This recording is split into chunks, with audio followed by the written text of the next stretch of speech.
All right, so welcome to part 2 of our discussion on supporting outdoor play. We hope that you've had a chance to participate in our first webinar with Linda. And of course, if you didn't, feel free to go to our EcoSchools website and you'll find the recording there. Linda has spent the past 4 years supporting outdoor play at the TDSB schools with the OPAL program, Outdoor Play and Learning. And it's a program that gets the whole school community to value play and put it at the core of student well-being and development. And what I like about it is that there's a structure to working with the whole community, Linda, and at the same time, there's such a freedom in what you present. So off to you. Great, thank you. Thank you for that. And welcome everyone. I'm really excited to be here, be back again. And I'm excited to see a lot of familiar faces and familiar names, our staff and community members coming from OPAL schools. As Pam mentioned, you guys are the experts on the ground leading this, so feel free to share your perspective in the chat. So this quote comes from one of those OPAL schools. I would love it if every school in the TDSB could describe their recess a little bit like this. So the idea that recess isn't just for sunny days and ideal weather, that you're going outside in all kinds of weather, and that recess is a place where problems are solved, where creative thinking happens. So our webinar goals today, this was decided by you. So hopefully you participated in the poll. This was a tie between loose parts, how we can support them and use them in our schoolyards, and also how do we support play in all types of weather and all seasons. So we're going to dive into both of those topics. Little reminder, this little bug in your ear right now, that hopefully you participated in part 1, which is sort of an introduction to play. But as we look at loose parts and we consider our environment and all weather, remember that those are just 2 parts of this Venn diagram to support play. So the key one that makes both of those possible and sustainable is the adult's role. It's that social support and supervision. So if you're new to this, take a look at that first webinar to give you some ideas as to how you can start to support and change that perspective of what the adult's role is in play. All right, so before we get started, I just want to mention that when we talk about play, we are talking about a recognized right that every child in Canada has. So it's a right, not a privilege. And really right now, what I'm thinking so much about is all of the students for whom getting outside for the last 3 months has been really challenging. So because of that, because there might not have been that safe and accessible way to get out in nature and play, I think it's really important that when we return to schools, we think about valuing and protecting recess as an important part of the school day where social, emotional, and physical development happens. So if you don't know about this already, this is the Global Recess Alliance, and it's a newly formed alliance to really ensure that recess is valued and protected moving forward. So you can follow that link to sign on to their statement, declaring recess as essential. You probably are familiar with the "This is not a box and not a stick" books. And I'm sure all of you have had an example in your life where you've seen a child get a present, not care about what's inside, but care more about the box and playing with that. And so to build upon this concept, I think the best way to introduce loose parts is to play a game. So this looks like my coffee mug, but actually it's not. This is not a coffee mug. This is my mud cake mixer. So using the chat function, if you want to play along, you're going to finish the sentence. This is not a mug. This is, and tell me how you'd play with it. There's no right or wrong answers. Whatever comes to your mind. It's a holder for dandelions. It's a hat. Fantastic. A bugle horn. A cookie shaper. A bucket. A bird bath for a hummingbird. A hideout for a toy turtle. A magic wand. A drum. A frog pond. Fantastic. We've got a cave for worms. A toad home. Pencil holder. Instrument. These are fantastic. So as you can see, there's no one way to think about this.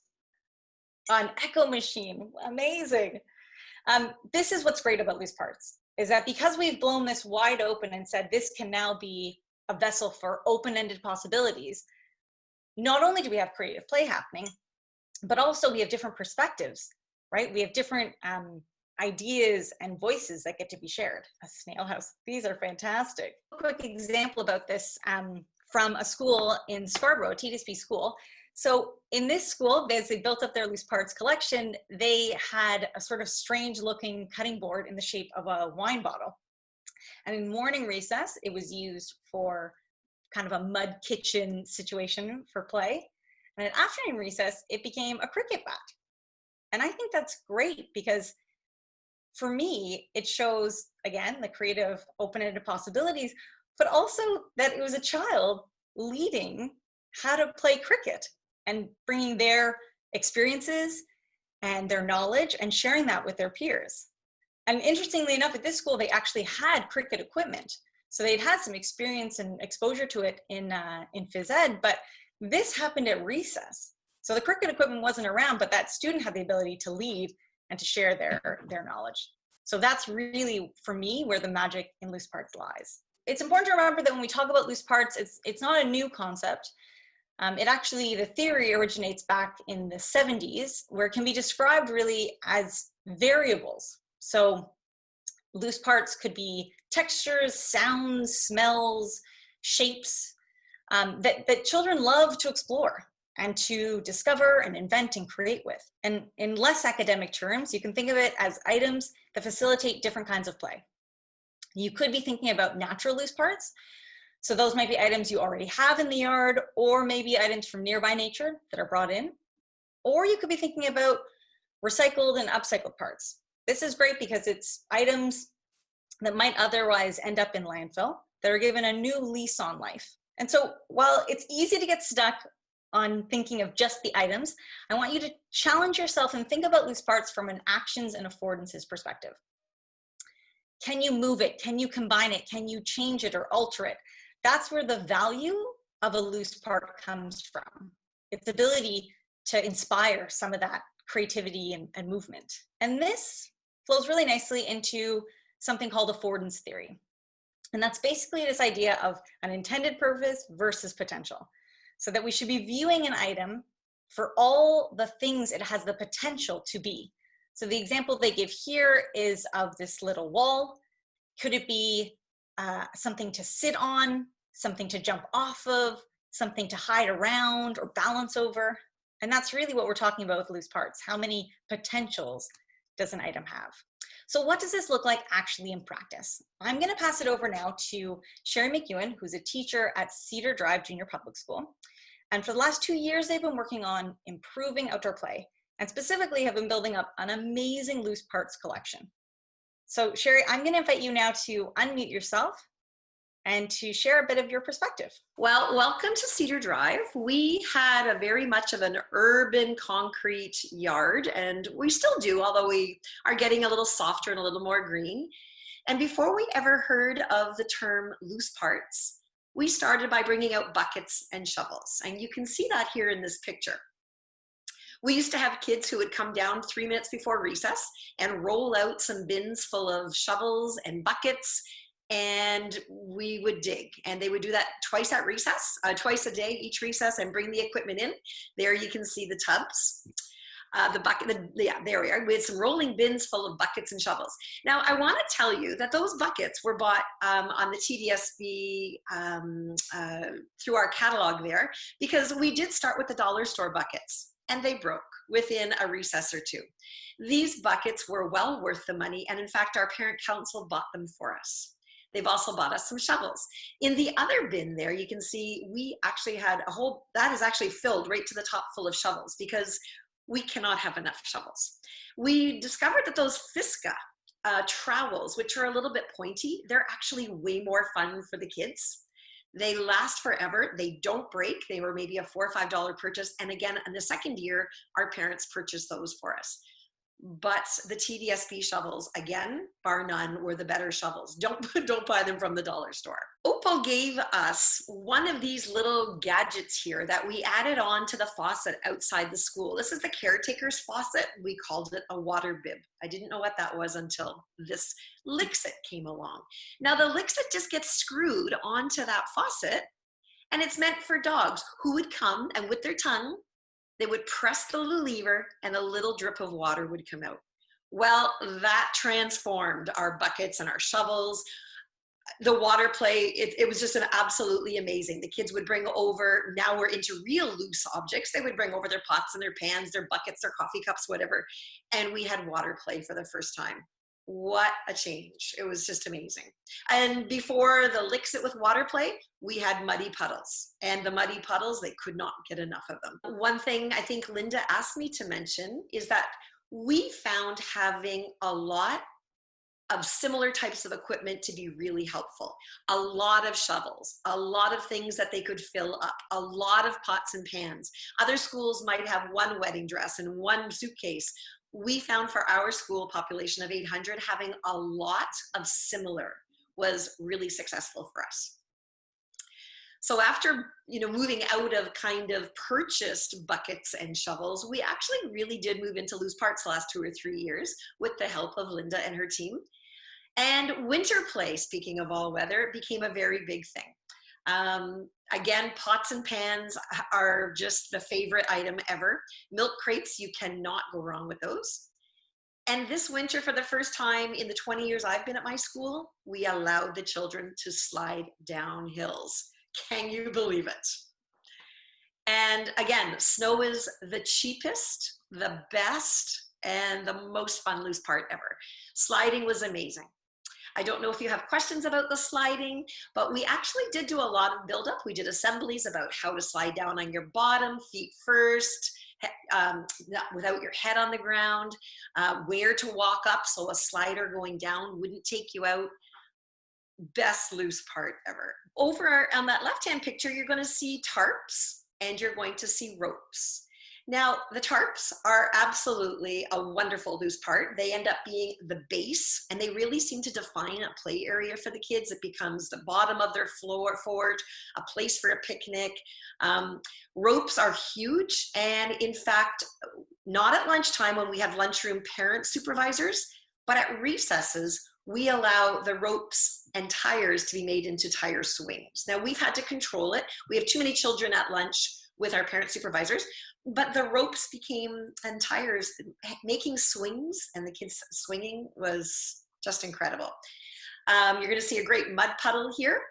And our kids have really gotten good in the last 2 or 3 years in coming to school with the proper rain gear, boots, if not raincoats. We found boots almost more important than raincoats, proper footwear. And we do keep a clothing library, which you're going to see some pictures later from Untitled. And the caretakers still kind of, they don't always love the mud that comes in, but that's okay. We've learned to deal with it.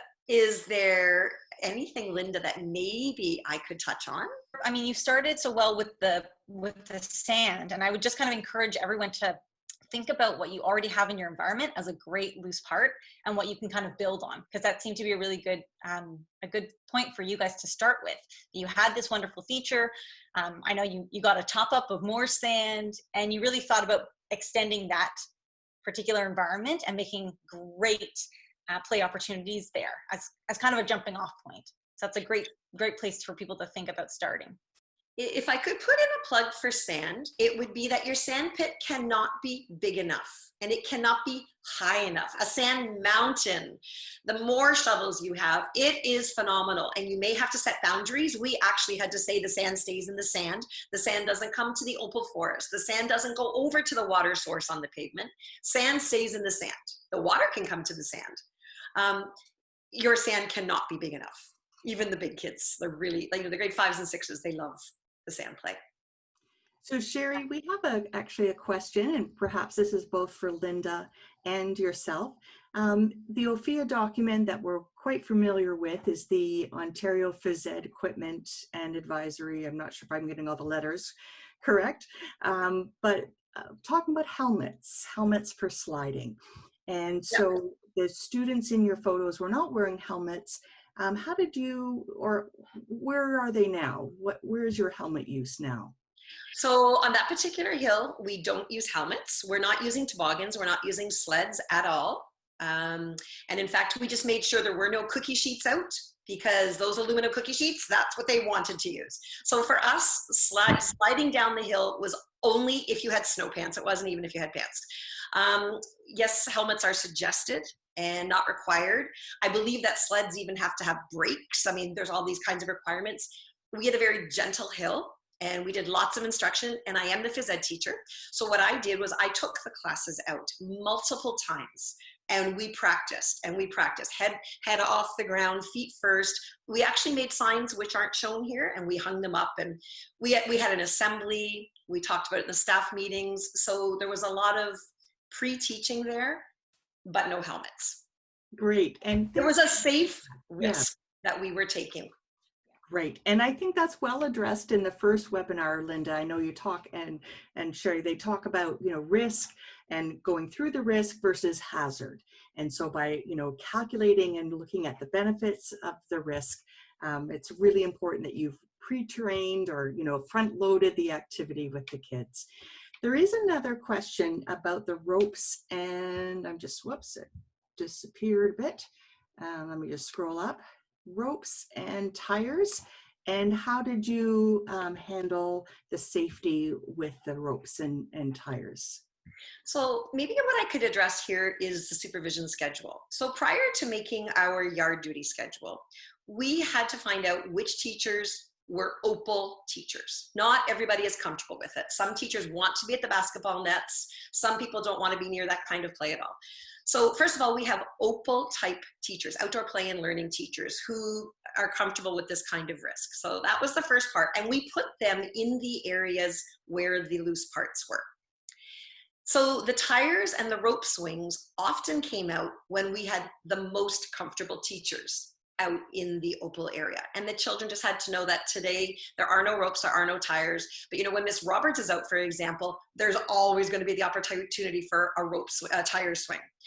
Tug of war, when sometimes you get 50, 60 kids in a tug of war, even then that had to be when there was a comfortable teacher. Not everybody is comfortable with that kind of play.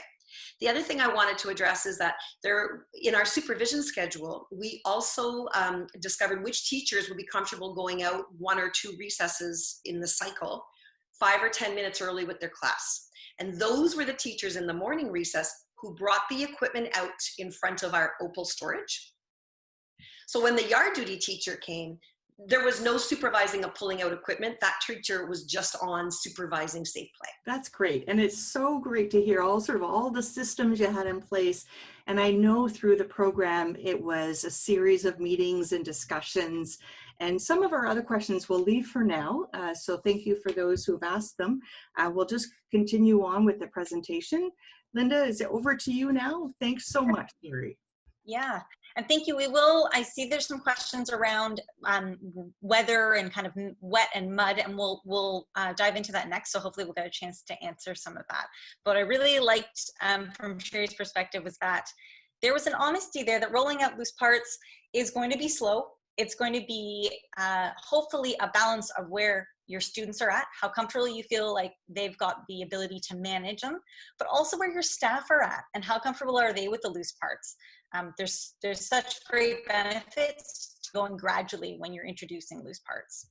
And also, I know there were some concerns about, well, are loose parts only really great for primary grades? These are grade 6 students who are, building some incredible structures. There's wonderful possibilities for loose parts for all ages. All right. So an important part of understanding loose parts and thinking about them is actually thinking a little bit about the play types that support the play with different loose parts. So often we see maybe the same 3 kinds of play happening. You've got some kids, kicking a ball, you've got some kids chasing each other, lots of that big gross motor play. But how often do you see all 16 of these different recognized play types in your schoolyard? So this is another way of thinking of meeting the needs of the students in your community. And I know that from some of those photos we saw Sherry had of Cedar Drive, you were seeing different types of play. Another way to think about play is to think of it from the perspective of these repeated behaviors or themes that we see pretty much universally. I'm sure we all have seen kids with whatever they've got around them create a little house or a little kind of kitchen setting. There are these behaviors that repeat and repeat. So we're going to explore one in a little bit more depth here. So this is pathways and journeying. What I want you to do using the chat function is just toss out some words that you associate with that. So with pathways and journey, it could be movements or actions, it could be environments. What first comes to mind? Yeah, so we've got obstacle course, travel and migration, parkour, leaping and running, zigzagging. Wonderful. So how you journey from one place to another. Yes, it's totally open-ended. I often think about going through something as a journey. Weight transfer, stretching, spud, adventure, absolutely. That idea of map following, problem solving, flying and tunneling. Great. And so now let's think, okay, you've got this idea of pathways and journeys. Well, what loose parts would you need to support that play theme in your yard? What might help get kids inspired and interested in that? So I've got an example here of a tube, a piece of guttering. We've got tires, fabric. Fabric's a great way to block off an area, to kind of have a place where you can peek through or travel under. Wood cookies make great stepping stones. Same with crates, logs, rope. There's a question here about tires. Tires you can get for free usually from any auto body shop. They actually have to dispose of those, and so they're usually willing to give you them for free. Wood stumps, PVC pipes. It's great to think about this on the scale of a child moving their body in a way that creates a pathway and journey, or maybe it's just moving a pebble through a pathway and journey. So it's through that piece of guttering, or it's over something. All right, so now the next step. We've thought about that particular play theme. We've thought about the loose parts. Now, can we extend this any further? Can we think, are there any curriculum expectations, any streams there, or global competencies that you think really relate to this idea of pathways and journeying? So anything that comes out kind of top of mind for you. So dance, science, water and air, there's social interactions and teamwork, absolutely. Yes, there could be drama, lots of creative thinking and problem solving, especially if you're trying to move something from one place to another. Yep, there could be gross motor skills. You could be connecting to others, connecting to social studies, music, collaboration, transformational geometry. Fantastic. So you're seeing that we started with something that was student-led. So we provided an opportunity and an environment that could support some of that learning. We saw where that would go.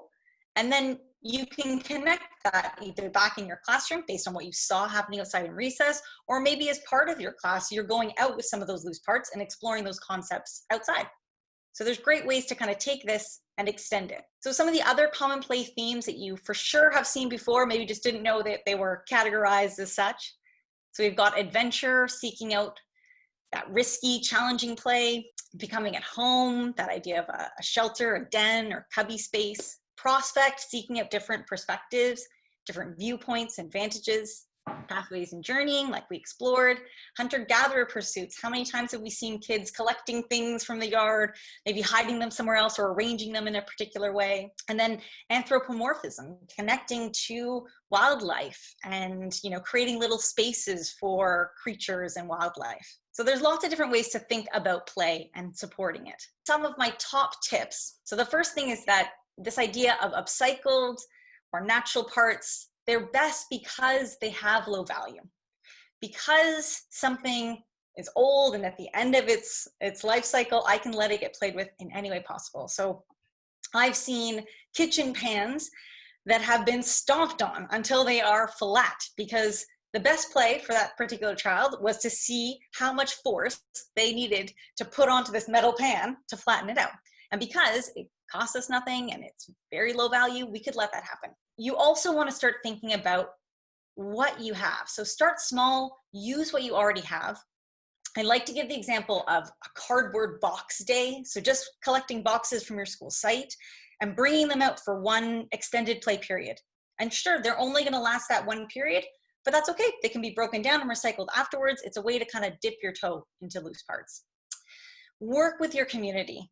I can't stress this enough, that the best way to build a loose parts collection and sustain it is to work with your community. If you think about maybe half of all the students in your school population bringing in one kitchen item, an old wooden spoon or a pot or pan, mismatched Tupperware, that could be the start of a loose parts collection for you. This example here are some really old, play-loved Christmas trees they were collected from the community. So you could do a drive to say, after the winter holidays, bring in your old Christmas trees and they'll be part of our loose parts kit. Or you could even go out into the community on that pickup day and bring those trees back to your yard. They're great because they can stay outside. And as you can see, these have been played with now for months and still provide good play value. And then the last piece really here is prepare and accept that there's going to be a cycle of collecting, of playing, and then eventually destruction. But that's just the life of a loose part, and that's okay. It should be a cycle that goes through change, and that provides good opportunities for new kinds of play and new kinds of loose parts to enter into your yard. So this is a wonderful place to start. You don't have to think about loose parts just on the schoolyard. You can also be thinking about this at home right now, especially with our students being at home. How can we start to promote this type of play? Well, this is a non-shopping list. So it comes from a pop-up, a mini pop-up kit that's put out by the Pop-Up Adventure Playground organization. And it basically gives some ideas on how you can stage a little adventure playground, which is an area set up with loose parts and supportive adults for play. And it pops up and then pops back down again. So it can happen in a backyard, it could happen in a living room, in a nearby park. And these are all just some ideas of things you might have lying around to help support that child-led play. We're gonna move on to the very best loose part that ever there was. If I told you that there was a loose part that checked off all these items, I mean, it would be amazing. And mud, rain, snow, ice, they do that. They're free and renewable. They're dropped off right at your school ground and there's no storage required. Pretty great. So what gets in the way? Using the chat function, I know it's probably top of your mind right now. What are some of the barriers that you encounter to getting outside and playing in all weather? Whether that's rainy, whether it's icy and snowy, maybe it's that weird in-between season time. So I'm saying parent concerns, cold, wet feet, yeah, kids that don't want to get wet or dirty, lots of parent concerns, a child that's underdressed maybe or seems really cold, concerns about families that might not be able to afford the right kind of clothing, the idea of proper clothing. It takes time, yeah, it takes time to get all bundled up. Limited access to laundry, caretaker complaints, yep, you might be getting a lot of mud and wet into the school. A lack of risk taking, yeah, it's a bit risky to go outside when there's ice and snow and big puddles. Ways to dry gear that is wet, absolutely. Fields that stay spongy and wet for a really long time. Or staff perceptions, they just don't want to go out in the rain. So yeah, these are all very real. I think I want to come out saying that first, that the barriers you perceive are real. It just takes a lot of hard work, a lot of creative thinking and planning to get past it. But it is work. There is planning and real strategy that goes into that. So let's take a minute then to talk about why. What are the benefits to all weather play? And what benefits for your school, your students in particular, could you see to getting outside in any weather? This photo comes from Q Beach, where they're saying there's opportunities for learning and listening and hearing student voices. And that looks like a pretty soggy, rainy day that they have there. So we have resilience. Yes, the awe of nature in all its forms, experiencing that nature in all its forms. Resiliency, the amount of learning and exploration, curiosity that you're fostering, realizing that it's not so scary, that you get that important breath of fresh air, helps everyone to focus when they're back in the classroom. Absolutely, that important break of the day. Worms, yes. Yeah, learning about weather cycles by being part of them, in them. Cooperation, a new experience. Yeah, exhilarated by freedom. The worst thing that's going to happen to them is that they're going to get dirty. Yeah, they're going to figure that out. Great inquiries that can start outside and be brought inside. There's problem solving and wonder. Absolutely. So there's some fantastic reasons to get outside. And I think it comes down to that willingness to think creatively and to really identify, okay, well, how do we start supporting this at our school? So I'm going to pass this over now to Connie Hammond, who is the principal at Untitled Public School, who has the lived experience of dealing with the challenge of getting kids outside and the whole community on board and understanding the benefits of all weather play. So Connie, if you want to go ahead and unmute yourself. So Untitled introduced OPAL Play back in October of 2017, and it was embraced by our students, our staff, and our parents, as long as we were talking about playing with loose parts and playing collaboratively, and even with the challenging play. It was all going very, very well. It was received wholeheartedly by all stakeholders, I would say. But as we were moving through the school year, we started to introduce the notion of going outside in the rain and going outside to play in all weather or in most weather, as we are following the TDSB outdoor play weather guidelines. So we decided in May, as the weather was warming up, that we would start to have a date where, okay, we're going to call it, and now for our recesses and our lunch play, we're going to stay outside if it's raining. And we started to explain to parents about what that would look like, under what circumstances would we stay indoors, and what kind of dress should they come to school prepared with. You know, simple things like raincoats and boots and so forth. And also that as a staff, we had developed a clothing library so that assuring parents that if their child were to get wet or muddy or were not dressed for the weather, that not to worry, we had something for them. And so there became this fateful day where I sent out this email, school messenger, just confirming with the parent community that today is the day. So starting Monday, we're going to encourage students to play outside. And then there was a huge explosion. And I would say that really, when it came down to it, it was really 6 to 10 families who were adamantly opposed and became very vocal in trying to put a stop to outdoor play. So the first thing to do was to figure out why. So we met with these parents to find out what their concerns were and try to listen with an open mind. And really, their complaints came down to really 3 things. One is that they believe that if their children were playing outside in the wet weather, that they will get sick. Not they might get sick, but they will get sick. They felt that they would then be forced to continue the rest of the school day in wet clothes. And when we talked about our clothing library, they made it very clear that their children will not be wearing somebody else's clothes. So these were challenges and mindsets of our parents that were very firmly entrenched. And as I say, in the end, it was really just 6 or 10 family groups that were most opposed. Everyone else was, I would say, cooperative or just sitting back to see what was going to happen.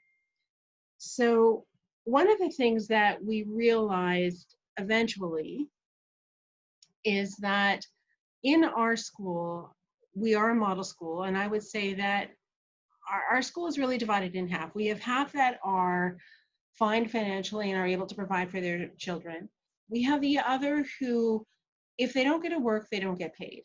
So if they have a sick child at home, they are not going to be able to go to work, therefore they're not going to be able to get paid. So it created a real stress for these families.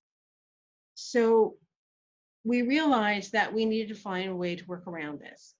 So we began working with our Toronto Public Health nurse to help them to understand that actually when children go outside to play in most weather, that it helps to build their immune systems and they actually get sick less. But then I'll never forget a fateful day where I was having a conversation with one of the fathers of these 6 families. And what he eventually said is, but we can't afford to do that much laundry. And then that really hit me hard, that I had never even considered that that would be a problem, that that would be a barrier.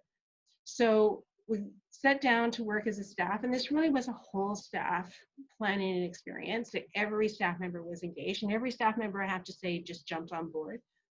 And we realized that we needed to have a clean, organized, accessible clothing library that also offered laundry. So in one of the slides, you'll see that we have a laundry bin. And so what the plan is that students go into, we've converted one of our gym change rooms into this clothing library, and it takes up the entire change room. We don't have a boys section and a girls section, we've just put it all together. But you'll see there with the laundry bin, so what the plan is that students can go into this clothing library as long as they have an adult with them. and they can help themselves to whatever it is that they feel they need. The item that we find that students need the most is socks, and then they are welcome to keep it as long as they need it. So it might mean that they take it home and they have it for a season, or it might mean that they take it home and they have it for a day or two. But when they are finished with it, then they simply put it in the laundry bin, and one of my staff members volunteers to do the laundry once a week. And we take care to make sure that the room is kept clean and organized, and they have those dryer fabric sheets so that everything smells fresh. So we want it to be a place where students want to come and get clothes. And what we really found was that by listening to the parents and by offering them options, major turning point, in addition to the clothing library, was simply saying to these parents who objected, say, listen, if you're not ready for that, if you're not in support of that, then we will make arrangements for an alternative recess for your child where they can still play, but it will be indoor play, and the rest of the school will go out. And these parents were not happy with that option, because then they felt that their child was being excluded. So we organized an indoor recess that would be as fun and as free for their children as possible. And of course, you do that for a little while, and their children all of a sudden want to go outside. And so it was really the children that convinced their parents that they want to go outside, and that, you know, they don't mind going into the clothing library. For some parents, they have a negative option where the optics are negative for them, where they don't want their friends or their neighbors to see their children wearing somebody else's clothes. So we actually then had staff who offered to wash the children's clothes for them during the school day while they were wearing something from our clothing library, and then they changed back before they went home. And so by taking these steps, I think the parents appreciated that they felt heard, that their concerns were being addressed. And then of course we had the trustee come in, and he was speaking to about, why am I having these 6 parents calling me all the time to complain? I showed him my binder of communication, which is so critically important, which was a 3-inch binder full of documentation of, as you can see, we are very active on Twitter. We send out emails, and of course it's just face-to-face communication before school and at pickup time, and just really promoting the positives of local play, and how we are doing everything we can to help meet their needs. And in the course of all of this, the parents started to realize that their children really enjoyed OPAL play, and when they saw that their children were coming home so excited and so enthusiastic, especially if they've been covered in mud, and they're able to come home in their clean clothes, it alleviates the stress for everyone. Trustee Smith invited us to have an OPAL station at his fun fair one Saturday. And of course it was raining that day, which was perfect. And so we just modeled all the fun you can have in playing in a sand pit in the rain. And of course, you better believe we promoted those pictures with our parent community. And actually I can tell you, by June of the following year, so I would say it did take us a full year to win all parents over, but by the end of June, I would say I had a regular group of parents that would come to me and say, thank you for sticking with it. Thank you for continuing, and thank you for supporting this program, because it's made a world of difference for my child. Thank you for sharing that, Connie. There's so many great strategies that I think you modeled at Untitled, so I tried to kind of list out a few different ones here, but they're all rooted in that idea that you start first by knowing your community and what are the particular challenges for that community, where's your barrier, and then what strategies can you use to overcome that. So a big one is this idea of the appropriate clothing you need. So whether it's education with your school community about getting outside, and that you will be getting outside in all weather, that there won't be indoor recess, and so kids need to come prepared. Hosting a community clothing drive. That could be a one-time thing that's sort of a community clothing swap, or it could be to create a clothing library so you always have access to some backup clothing. And something even as simple as saying that every child from kindergarten all the way up to 8 should come with an extra pair of socks or a change of clothes. It's also about addressing what are the community concerns and having those important conversations so the community feels heard and can kind of share what their perspective is. As Connie mentioned, strategies like reaching out to a public health nurse, someone who could be an expert to explain the benefits of getting outside, of getting fresh air. And this idea that like any change in the school, it's going to be gradual. So start to gradually shift that, and know that it'll take some time before everyone feels comfortable with it. And reach out for other support. So if you can, let your superintendent and your trustee know that you're doing this, and explain why it is that you're undergoing this shift in practice. And then another great piece that Connie mentioned, this idea of getting all staff involved. Untitled particularly had a great caretaker on board who really embraced this, but really just reach out to your caretaking staff before you change any practices, because they're absolutely going to be affected, but also they're probably going to be able to identify for you where are some challenges that maybe you hadn't anticipated before. And they're also going to be good allies to figure out, well, what are some possible solutions?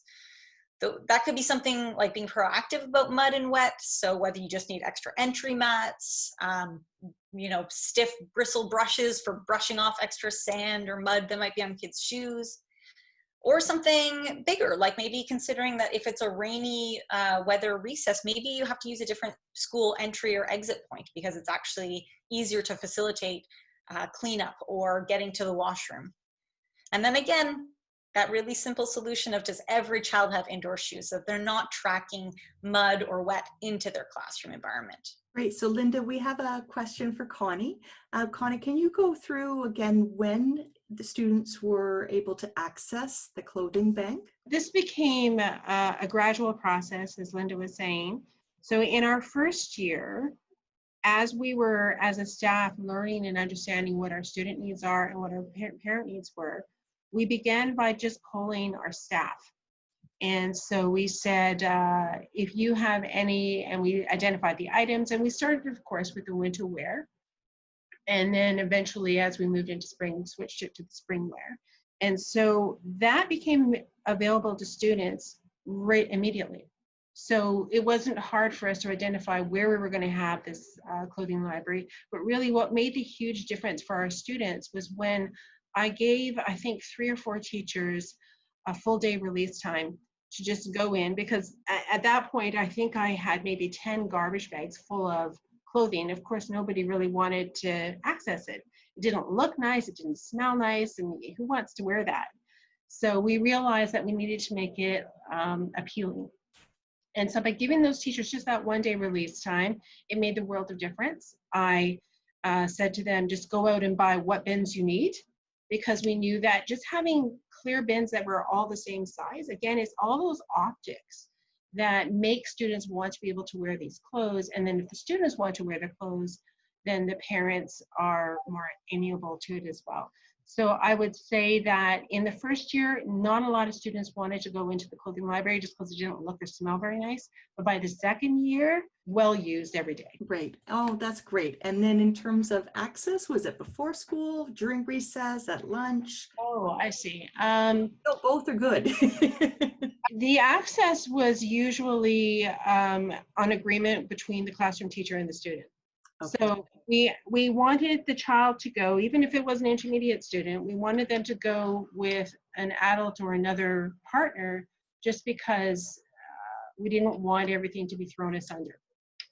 Kids being how they are. Yes. Teenage boy at home, so that's where I'm coming from.